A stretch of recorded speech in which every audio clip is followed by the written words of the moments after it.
Welcome to Stitchery Stories, where textile artists share their life in fabric and thread, inspiration, techniques, disasters and delights. And I'm Susan Reeks, enthusiastic embroiderer and textile art dabbler who also loves podcasting. So take a break and enjoy our light-hearted chat, and please share with your friends so they can enjoy it too.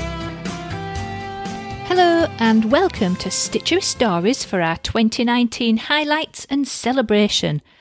Well, we seem to be drowning in miserable and depressing news at the moment, and especially with political events on both sides of the Atlantic upsetting many kind and thoughtful and creative souls. So I thought to myself, let's have a lovely celebration of our stitching highlights, and I put a shout out and asked for contributions to make this episode. Well, thank you. You sent in some lovely ones, literally from around the world. So firstly, thank you to everyone who sent me your stitching highlights, and we're all celebrating with you today. You know, for me, an ongoing highlight is the heartwarming messages that you send me about how much you enjoy listening to Stitchery Stories and how inspiring and entertaining you find the conversation and my really super guests. So thank you for taking the time to say hi and send me a message. I really, really like that. Now, I'll share a couple of my highlights at the end because, first of all, I have a request. In this festive holiday season, perhaps one of you, wherever you are, can help. A while ago, I received a very interesting message in Instagram from a young woman called Daria, and Daria is in Russia. And in a nutshell, her request is for someone to mentor her. And so here's her message. Hi Susan, thanks a lot for the podcast. It's a bliss to listen to. I learn about so many amazing textile artists, so thank you so much for that. I'm 28 and I love embroidery. The problem is I live in Russia and will probably never have a career in textiles, and it breaks my heart. So at the moment I am looking for a mentor who could guide me. I thought it would make sense to ask you if you know of anyone who might be of help or interested in being my mentor. Anyway, so we went back and forth and I asked her loads of questions, and this is the rest of what Daria wrote. I am mostly looking for artistic mentoring. I hope to be able to make a business of it someday, but before that I need to find my niche and my voice and all the other things.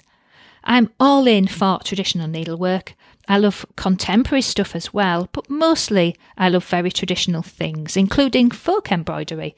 I love silk shading and gold work, counted thread embroidery, and I'm also fascinated with restoration work and old textiles. So I'm at a bit of a loss about direction and style and subjects because I want to try everything. Now, I would like to become a pro in one specific thing, but, you know, I do want to be able to kind of do anything as well, have a wide range of skills. Of course, it all depends on me, and I'm, of course, ready to work a lot, to work very hard. But since we don't have too many professionals in our country, I don't know how to improve beside watching YouTube videos or trying to replicate others' work. So there we are. A request from Daria for someone to take her under their wing and to mentor her from afar. Would any of you help Daria, please? I know there's a lot of people listening with the skills to be able to do so. So please let me know. Have a think, let me know, and if you email me at hello@stitcherystories.com, then I will be able to connect you with Daria. So I really, really would love for this story to have a happy ending and for someone to step up and step forward and help Daria in Russia. Okay, it's time to start sharing highlights. What I loved about these highlights was the diverse range of thoughts and emotions that are hiding behind the highlights. It's so wonderful to be able to share these with you. So now, just from a practical point of view, where people sent me images and links and so on, then I will add them all to this episode on stitcherystories.com. So in case you don't know, every time there's an episode, I create, in effect, it's like a blog post on stitcherystories.com, which just gives a highlight of the episode. You can play it from there or download it if you want onto your device or however you listen to them. And I also share a number of pictures on there from the artist, and it's those same pictures that I also will then share on Instagram. Okay? So if you want to follow up, because there's quite a few, I will speak them as I'm going through these highlights, but I will also just include them all on this episode on stitcherystories.com. Okie dokie. And if you want to connect with someone and they haven't included their details, then if you email me, and then I will connect you directly with them. Okay? Right then, so I will work my way through these lovely highlights in no order whatsoever. But actually, I have actually kind of copied and pasted these so I can kind of read them out. And, well, crikey, if Santa was making his rounds around the world following this list, well, he'd get pretty damn dizzy.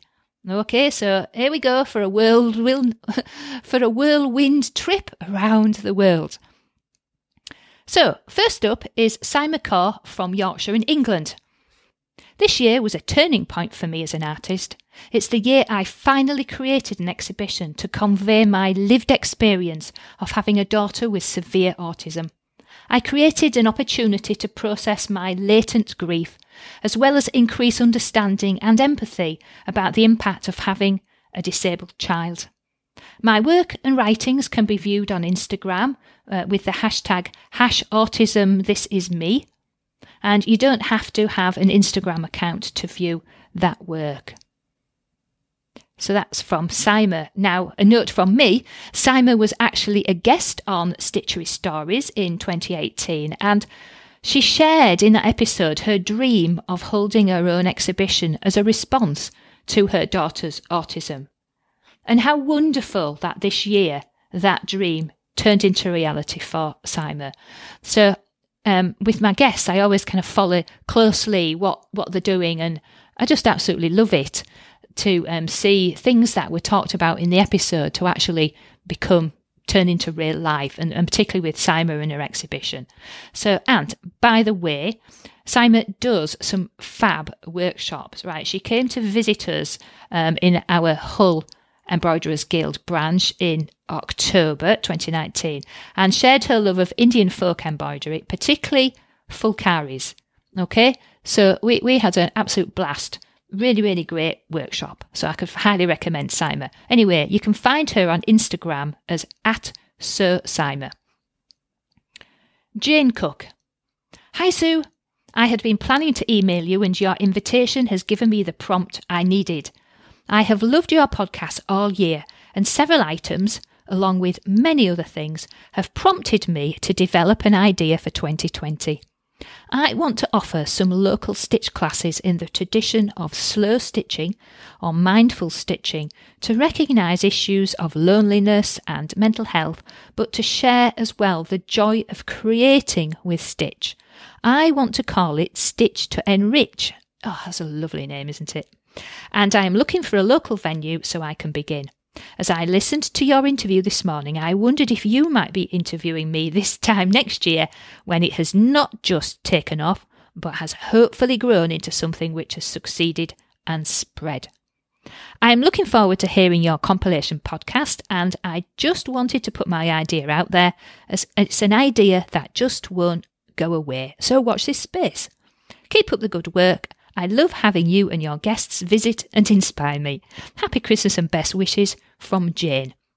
Now, Jane didn't say where she was, so local, really, I guess could be anywhere in the world. Okay, so if anybody's interested in what Jane has to say with this, then we'll find out a bit more, and we'll see what happens. So, Jane, if at any point you want to pop onto our Facebook page, Stitchery Stories, or onto our Instagram channel and say, hello, this is Jane, and locally means wherever you're looking locally, then that would be fabulous. Right then, Annie Taylor. Hi Sue. I just saw your Instagram post and thought straight away that I've had 2 fab stitching highlights this year. One was the Profanity Embroidery Group exhibition, The Private Life of Mrs. Winchester, which was part of the POW Thanet Festival. The group as a whole thinks this is the best work we have done so far, and it gave our imaginations something to really get stuck into. We had a room at the glorious Walpole Bay Hotel, and all made items that would have been owned by our fictional Mrs. Winchester, such as a doormat and a fire screen, pictures, pillows and antimacassars, tea cosies, chocolate bars and bath cubes. The Walpole was the perfect backdrop and our workshop in the ballroom was overattended, but we squeezed everyone in. We had so many visitors and the feedback was wonderful. It's a hard act for the group to follow, but we'll do our best. ... I'll come back to the Profanity Embroidery Group in a minute. My other highlight was taking Dolly, one of my larger-than-life soft sculptures, up to the Society for Embroidered Works inaugural exhibition in London. It was held at the Clerkenwell Gallery, and Emily Tull and Kat Frampton organised and curated a fantastic exhibition with work from across the globe. It was a fabulous exhibition to be part of, and so exciting to meet other artists and their work in the flesh as opposed to being on the small screen of Instagram. It was a glorious show of the variety of stitched art out there at the moment, and a real career highlight for me and Dolly. Now, Annie has included some photos, so they'll be on the episode in Stitchery Stories, and Annie was an early guest in 2018, firstly with Bridget Carpenter, when the 2 of them entertained us greatly with stories around the Profanity Embroidery Group, and also then on her own a couple of weeks later talking about her massive soft sculptures. So there we are. Annie, go and check out Annie's episode as well. And Annie creates illustrative and 3D textile art based in the realm of fairy tales. And she uses the brilliant hashtag of has she nothing better to do? And you'll find her on whitstable.wordpress.com, and you'll find her on Instagram under Whitstable Tale, because she lives in Whitstable. All right, so those links will be on there. Right, next up we hear from Tim, and Tim is in Southern California. Hi Sue, my name is Tim Bookheim and I live in Southern California. I primarily do crewel and other types of surface embroidery, but I also do some counted work, most often cross-stitch. This year, I joined the Embroidery Guild of America as a member at large, and my high point of 2019 was at the end of October when I was able to attend the EGA National Seminar in St. Louis, where I got to meet lots of interesting people. I took 2 classes while I was there, an Elizabethan goldwork course taught by Mike Parr, and a stumpwork class from Marcia Pape-Gomola. I've already finished the goldwork project, and I'm looking forward to finishing the stumpwork project next year. I'm planning to join a local chapter of the EGA soon, and I'd also like to attend one of the regional EGA seminars next year. And you can see Tim's completed gold work piece on his Instagram feed, and on Instagram he is Tim1724. Thank you, Tim. Right, Tim, that was brilliant, and thank you for using the SpeakPipe app to record your lovely message for us all. Okay, now we are back with a lady called Rosie Craig. I hope I've pronounced that correctly. Thank you so much for a wonderful podcast. I only discovered you about 3 weeks ago, but think I've binge listened to most of your episodes now. Do you know, that happens a lot. People send me a message loads and loads of times saying, oh, I've listened to all the episodes now, I'm waiting for some new ones. Anyway, I am a mum of 3 little girls, and having done a house renovation, my sewing room is just about ready to use after the Christmas holidays, and I really can't wait to get going after hearing all of these episodes. I haven't had much time to sew over the last 6 years, but my little treat once or twice a year has been to go to day classes with Jen Sked of Artisan Stitch in Edinburgh. I thought I might send you her link as she really does some very inspiring classes. So I've got the link here. So that's artisanstitch.co.uk. Jen Sked, who greatly inspires Rosie. Many thanks again for such a warm and interesting listen. Best wishes, Rosie. So what a fabulous highlight for Rosie to finally get into her sewing room and trying to carve some time to actually spend some time sewing rather than running around after 3 girls. I'm sure we can all relate to that one. Right, here we are. Linda Harvey, highlights and special moments in 2019. 2019 has been a very exciting year for me. At the start of the year, I decided to make more time for my art. I work full-time as a head of textiles at a York school, and as you can imagine, I don't get much free time. I decided it would be a good idea to do an Instagram post every day to share my work. Wow, brilliant idea, Linda. My aim was to give myself at least 15 minutes a day to work on my art. During the month of April, I took part in my first York Open Studios and opened my studio up to the public. Shortly after this, I was accepted into York Textile Artists. I've thoroughly enjoyed working alongside and exhibiting with a group of highly skilled and lovely people. To finish the year, I have also recently joined Diverse Threads, another talented textile group to share ideas with. I plan to continue my daily Instagram posts and look forward to what 2020 will bring. Have a lovely Christmas and a happy new year. And from Linda, and this is a note from me, you can follow Linda's daily posts on Linda Harvey Textile Artist on Facebook, and she's Linda Harvey 1973 on Instagram. And another note there, the York Textile Artists group, they did a lovely episode with me this year. No, it was last year actually, 2018, where they were just really brilliant, sharing the excitement of creating a group and some of the logistical issues that they came across. So that was really fascinating. So any of you are thinking of starting up a group, then that would be well worth a listen. So yes, brilliant news from Linda. And obviously the second post there featuring this idea of carving out time for ourselves to be creative. And as Linda says there, 15 minutes a day. How often do we waste 15 minutes a day not doing anything in particular and then go, oh, I have no time? There we are, 15 minutes a day. It's surprising what you can come up with. Right, so go and follow Linda and see what she comes up with in her 15 minutes a day.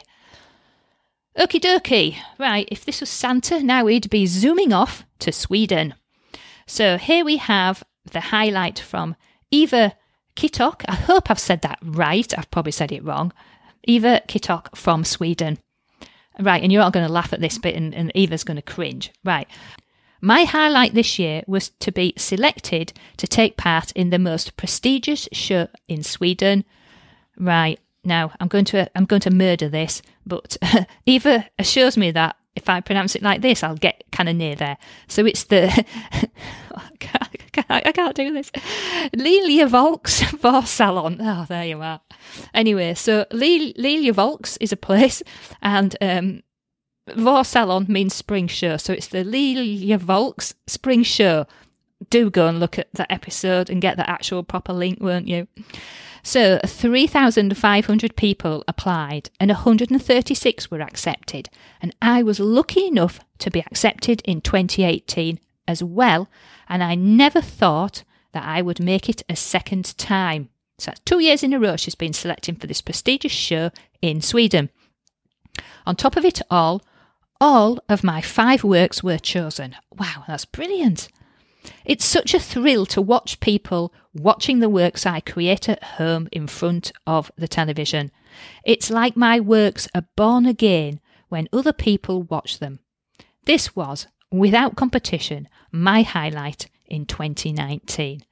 And I really liked that. I told Eva this. I love that phrase there. It's like my works are born again when other people look at them. Really, what a lovely thing to say. So that's Eva Kittok, and you can find her on Instagram at Kittok Eva. Okie dokie. Right, from Sweden, we're going to go zooming off now, dashing through the skies to Melbourne in Australia, and a lovely Aussie accent from Susan Pepper.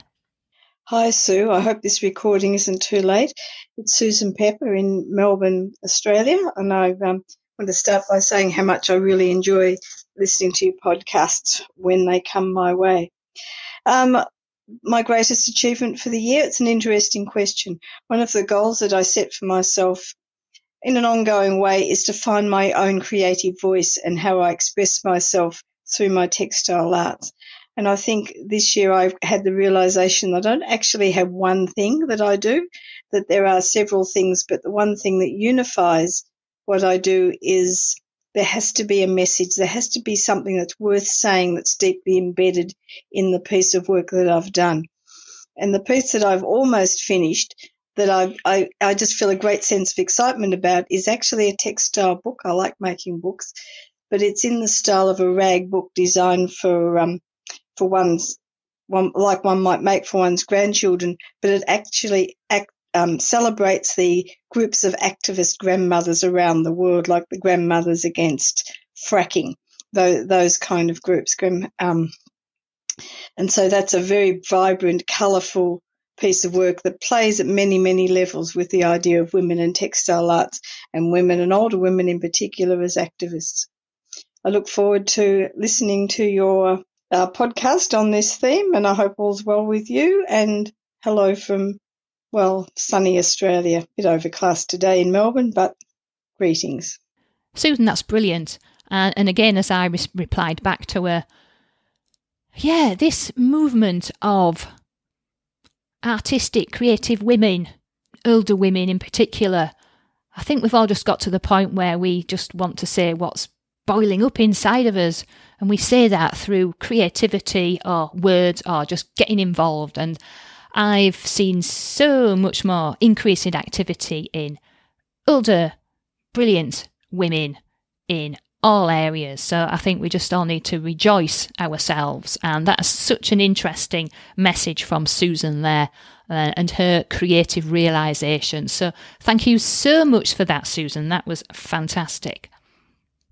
Okie dokie. Right, now here we are back in England with Kaz Holmes. And Kaz was an early guest of mine, and we had some very interesting and hilarious things to chat about when I'd had a chat with Kaz. Anyway, so Kaz has sent in a highlight as well. 2019 has been a whirlwind of travel, workshops and exhibitions. Always the highlights are the moments of calm when I can sit and stitch and work alongside other creative people. I remain appreciative and thankful for the Stitch family who support me. Anyway, so to the Stitch projects. I'm excited to have been specially commissioned to create artworks, places, spaces, traces for the Romani Cultural and Arts Company for their groundbreaking Gypsy Maker project. This is an initiative that supports the development of innovative works by established and emerging Gypsy, Roma and traveller artists. As with any highlight, it comes about in connection with another noticeable event, my exhibition Painting with Cloth, which started its tour at Rochester Art Gallery. The exhibition featured works in my most recent book, Textile Landscape, and at its opening, I found out the book was being reprinted for the second time. Well, that's exciting. And brings that point around in, if you go and do something, then other things trigger from that, and we never achieve anything by just hiding in a corner at home as much as we'd like to sometimes. Anyway, back to Kaz's story and words. Listeners may know I have a Roma heritage, and the Gypsy Maker project comes with a mentor who is providing me with critical discussion about my process and ideas in relation to my heritage and challenges my world view. Kaz adds in that the exhibition also features the work of Dan Turner, is supported by the Arts Council Wales, and will tour to 3 venues in 2020 in Newport, Cardiff and Porth. And I'll include the details in her episode. So, and Kaz has attached an image there as well. So that's from Kaz Holmes, artist, writer and lecturer. And you can find her at kazholmes.com and also on Facebook as Kaz Holmes Textiles. And Kat was an early guest on Stitchery Stories, so I love it when my guests get back in touch. Right then, so here we go from Kent or wherever it is, down south where Kaz lives, to East Yorkshire, and actually one of my stitching friends, Rosemary Cousins, East Yorkshire. Rosemary Cousins here. I've been a member of thequiltshow.com since 2009.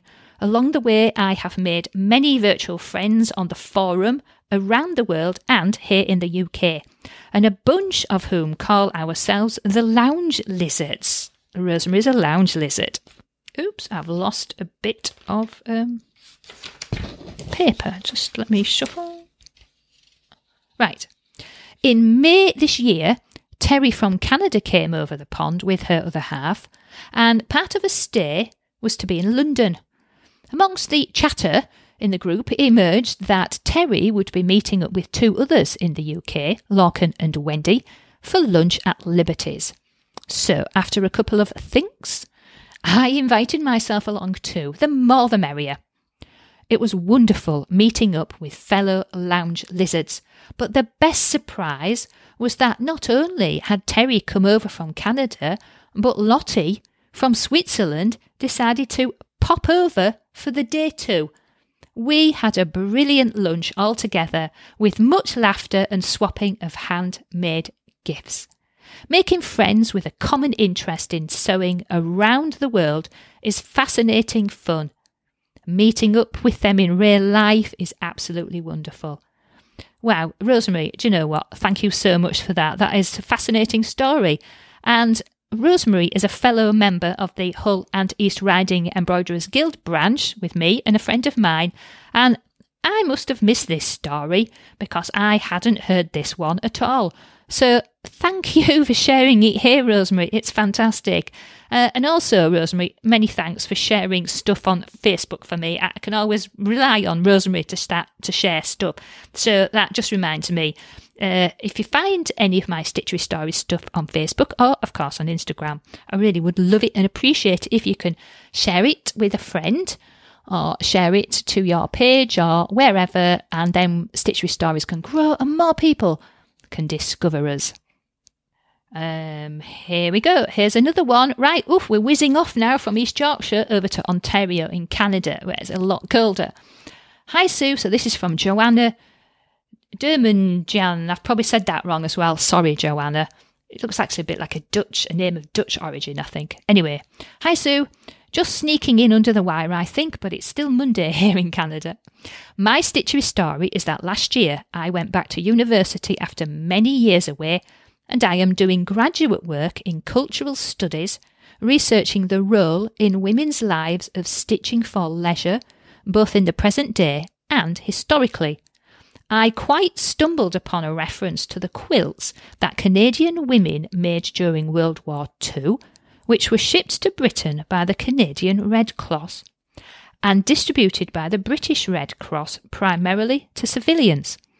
I have found archival information that more than 250,000, were sent from Ontario alone. Wow. In my research, I discovered that the CRCQ research group in England and found out that there have been at least 2 exhibitions of these quilts in the UK, at least one in Germany, and that the recipients of the quilts know far more about them than the country that made them. I have finally acquired my very own with the tiny Canadian Red Cross label on it and would love to chat with other people who have stories to share about their memories of owning or receiving a quilt during the war. People can communicate with me on Facebook at Canadian Red Cross Quilts. In 2020, my goal is to make sure Canadians know about this story too. I love your podcast and I listen every week. Regards, Joanna. So that's Joanna Dermenjian. I've said it wrong again. She's a master's student in cultural studies at Queen's University, Kingston, Ontario, Canada.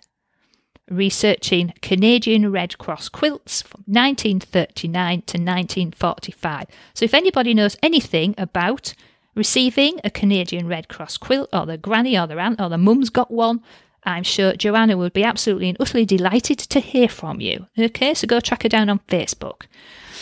Right, where are we going next? We are going next to Austin in Texas. Now, that's a lot warmer, isn't it? So, Courtney Cox from Austin in Texas. Hi, Susan. I wanted to contribute to the next podcast episode with my 2019 highlights.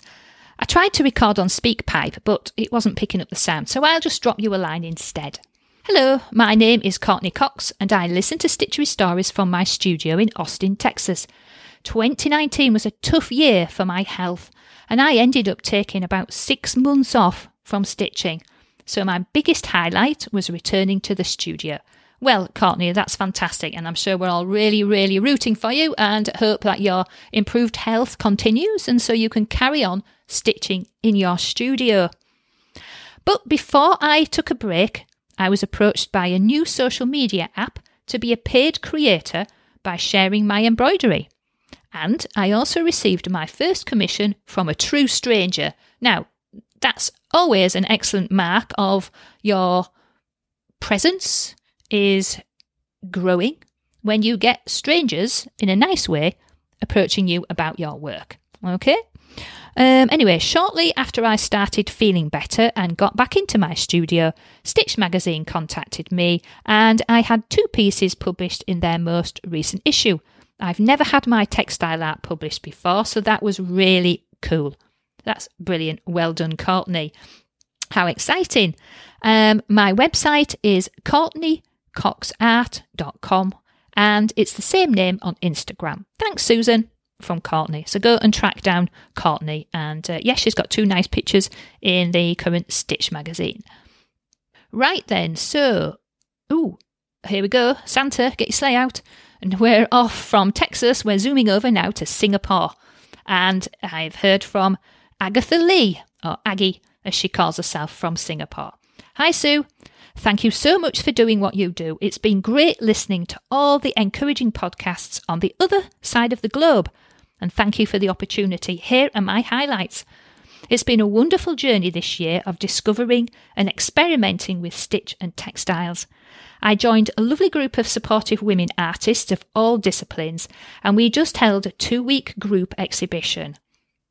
Being invited to join them and be part of the exhibition was very encouraging as it made me step out of my comfort zone.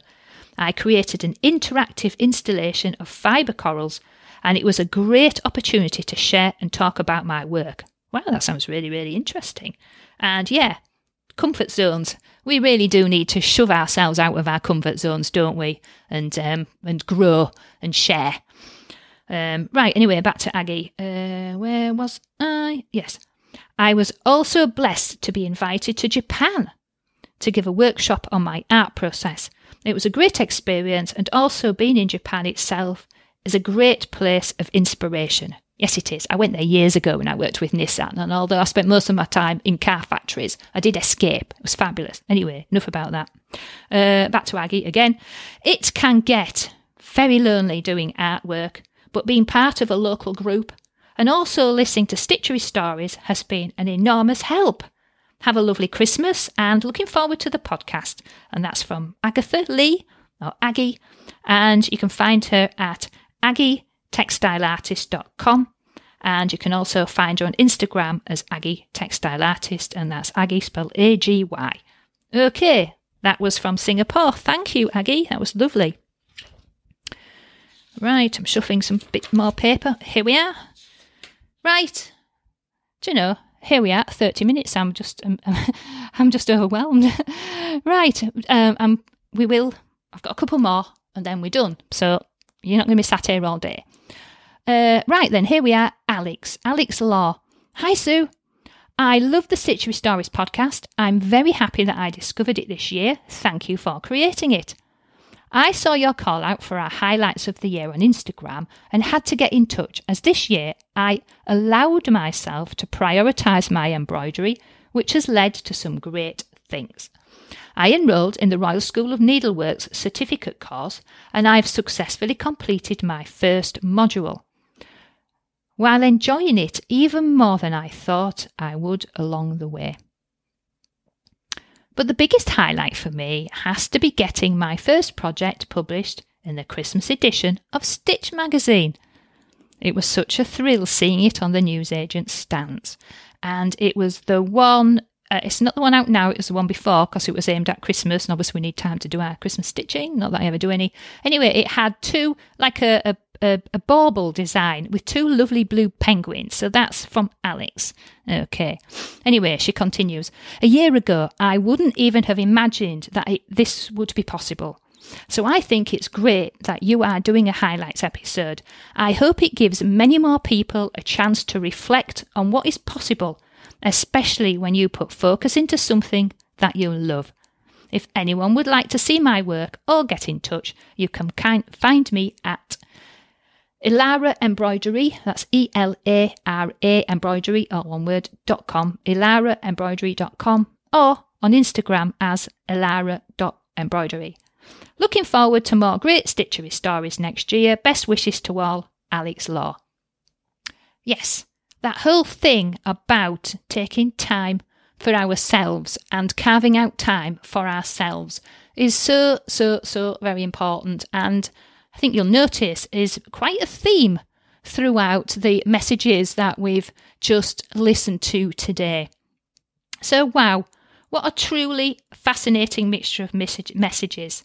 Thank you so much. So please all check out these lovely stitchers, their links, their Instagrams, their websites, their Facebook pages, and go and say hi and tell you where you heard them about on this episode. Yeah, so they'll know that you enjoyed their contribution to today's episode.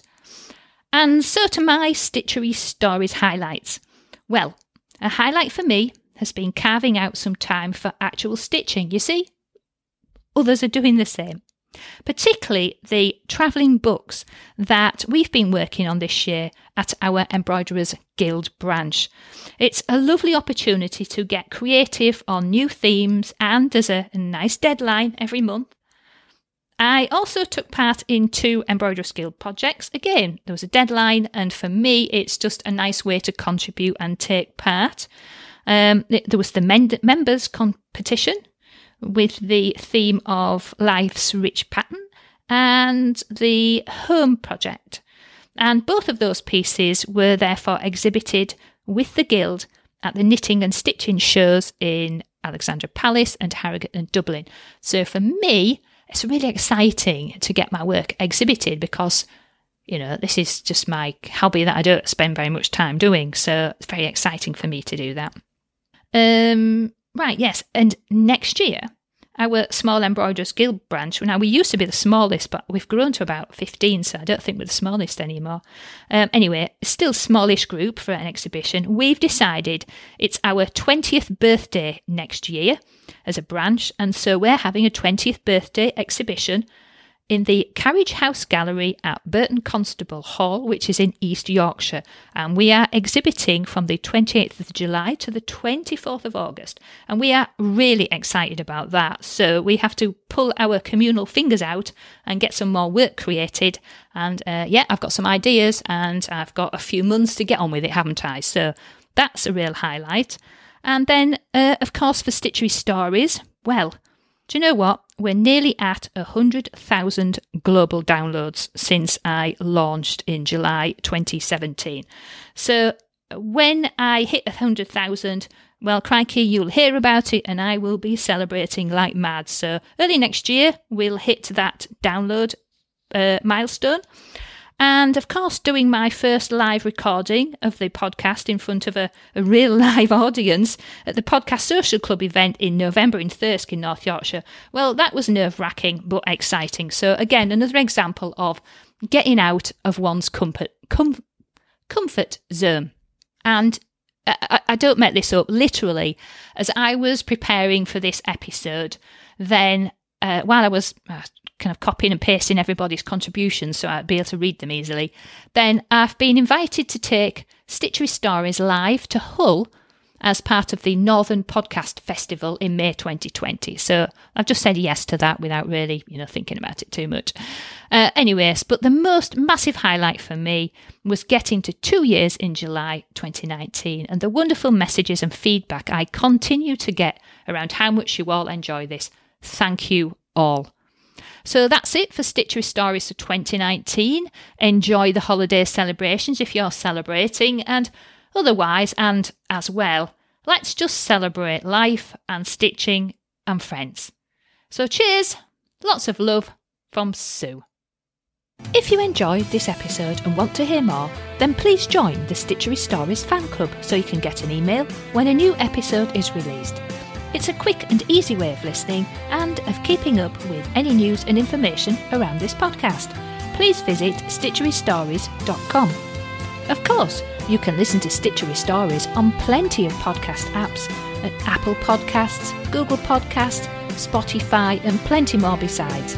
You can also ask your smart speaker to play Stitchery Stories podcast too. But wherever you listen, why not leave us a rating and a review to encourage other people to listen too? I very much appreciate you taking the time to do that for me. So that is the end of our Stitchery story for today. Keep stitching, keep smiling, and keep creating your very own Stitchery stories.